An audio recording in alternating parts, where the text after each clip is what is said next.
You are not alone.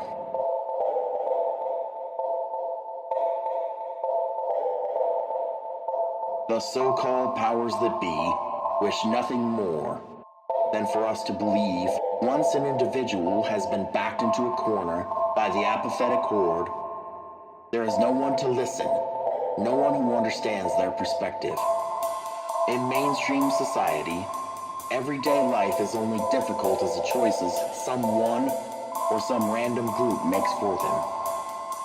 For those pushed outside the mainstream, or chosen by their own will to actively remove themselves from the clockwork world, choices become increasingly complex. In this sphere, optimal choices appear at every turn. Yet, where are those to guide them toward the proper path in these situations?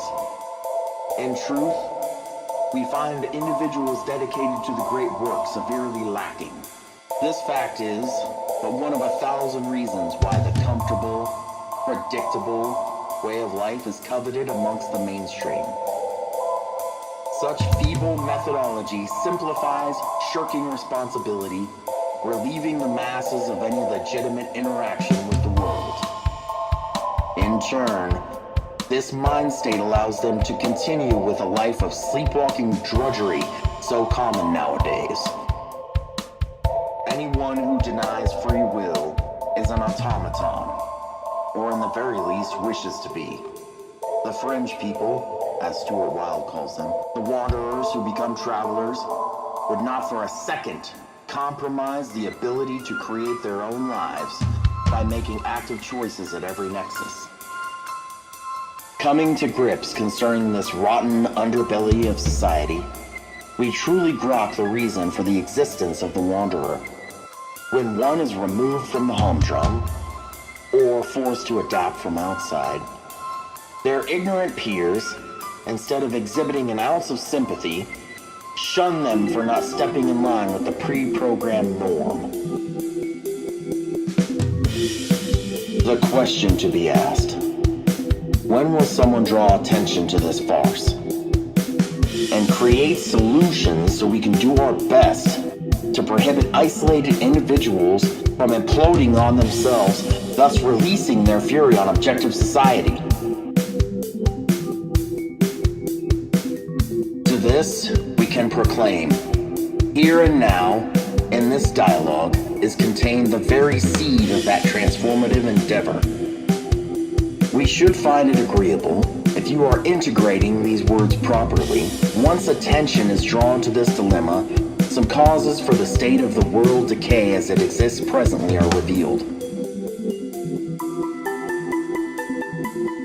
The irony, the lacking in our development, arises because we are embedded in a society that on the surface caters to the shallow, materialistic needs every chance it gets. However, if by some happenstance or another, one chooses to become an autonomous individual, up to now there were few simulations in place to reinforce the path of upward development. The term upward development is here used to amplify contrast between the multitude of static, even backwards and downwards, stagnating simulations. The time is such that we can no longer accept reverse evolutionary programming with open arms. If an individual is unaware of the capacity to make choices, given they've been subject to the polarizing forces limiting this world, they need only be shown they have more than two options available at any time. As well, the degrees to which informed decisions can be made. When persons aware of the multifarious options deny their humanity by abandoning free will, they should be shown a marble statue carved into a likeness, a reflection of them. Their voice then removed to be sealed inside the sculpture. This will take place because in such people, the nominal self is denied, reverberating in solitary darkness, never to enter the objective world. Only now can they fully observe the effects of apathetic musings in full symphony. Some individuals find hiding behind weakness easy, only because inwardly they are familiar, even comfortable with this behavior. The apathetic horde travels in packs because there is safety in numbers. Let them have their desire. Up to the point this majority pushes and prods singular individuals to show dominance, thus leading us back to the start of this dialogue. The only way through this eternal recurrence hell is to create forward-thinking, confident individuals who have no need that when they integrate into any group to seek and destroy those who are treading the same path they have been denied.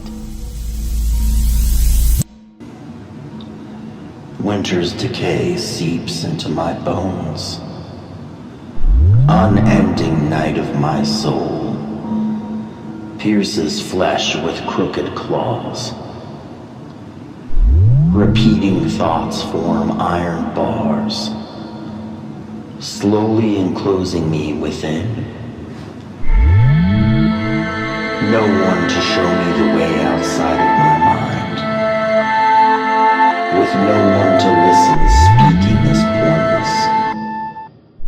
I turn outward seeking peace, only to find the snakes rearing to bite. Returning to the center of self, there is nothing, only emptiness. This world neglects the duty of actively forging strong individuals from the clay we inhabit, leaving humanity in the apocalyptic dust.